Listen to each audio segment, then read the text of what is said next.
এ যেন মগের মুল্লুক। খুচরা বাজারে যে দামে গ্যাস সিলিন্ডার বিক্রি হওয়ার কথা তার চেয়েও বেশি দামে বিক্রি হচ্ছে ডিলারদের কাছেই। এরপর নানা অজুহাতে গ্যাসের দাম বেড়ে যাচ্ছে আরও। এতে ডিলাররা তো বটেই, ভোক্তারাও ভুগছেন দুশ্চিন্তায়। তাদের অভিযোগ, এই চিত্র দীর্ঘদিনের হলেও নির্বিকার প্রশাসন, ভোক্তা অধিকার নিয়ে কাজ করা সংগঠনগুলো নীরব। মেহেরপুরের চা দোকানি আখেরুল ইসলাম, সিলিন্ডার গ্যাসে জ্বলছে চুলা, তবে আখেরুল পুড়ছেন গ্যাসের দামেই। 12 কেজি সিলিন্ডারে সরকার দাম বাড়িয়েছে প্রায় 400 টাকা, আর আখেরুল কিনেছেন বেঁধে দেওয়া দামের চাইতেও 250 টাকা বেশি দিয়ে।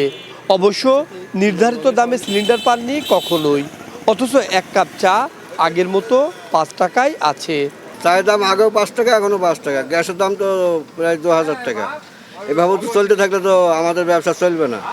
এই চিত্র শুধু আখেরুলের একার নয়। বৈশ্বিক সংকটে গ্যাসের দাম বৃদ্ধি আর বাজারে নৈরাজ্যে দিশেহারা ক্রেতারা। 12 কেজি গ্যাস কিনতে 2000 টাকার বেশি খরচ করে এখন হাঁসফাঁস অবস্থা। মাসের মাঝে এবং শেষে বারবার যদি দাম বৃদ্ধি করতে থাকে, তাহলে আমাদের মতো মানুষ আসলে চাকরি বাকরি ছেড়ে দিয়ে আমাদের গ্রামে যে আবার মাঠে কাজ করা ছাড়া কোনো উপায় থাকে না। সরকার যে নির্ধারিত মূল্যে ওনারা নির্ধারণ করে দেয়, আমরা আদৌ প্রান্তিক পর্যায়ে সেই নির্ধারিত মূল্যে আমরা কখনো ক্রয় করতে পারি না। সরকারের বেঁধে দেওয়া দামে কেন বাজারে গ্যাস নেই, এমন প্রশ্নে ক্রয় রসিদ দেখান এই বিক্রেতা। তাতে দেখা যাচ্ছে কোম্পানি ভেদে 1785 টাকা থেকে 1950 টাকা পর্যন্ত নিচ্ছে কোম্পানিগুলো। এর সঙ্গে যোগ হয় দোকান ভাড়া সহ অন্যান্য খরচ, তাই ক্রেতাদের গুনতে হচ্ছে 2000 টাকার উপরে।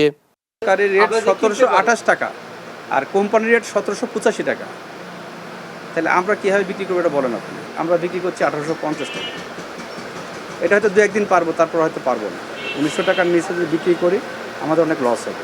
বাজারে গ্যাসের দামের এমন পরিস্থিতিতে কর্তৃপক্ষের উদাসীনতাকে দায়ী করছে ক্যাব সভাপতি। ভোক্তা সংরক্ষণ অধিদপ্তরও যেন অসহায়। সরকার কেন দামটা বাড়ায় বা মূল্য বেঁধে দেয়? যদি বেঁধেই দেয় তাহলে ক্রেতা ভোক্তা যারা তারা ঠিক সেই দামে কেন পাচ্ছে না? বারবারে আমরা প্রতারিত হচ্ছে। আমি মনে করব যে আমাদের ক্রেতা এতে প্রতারিত হচ্ছে।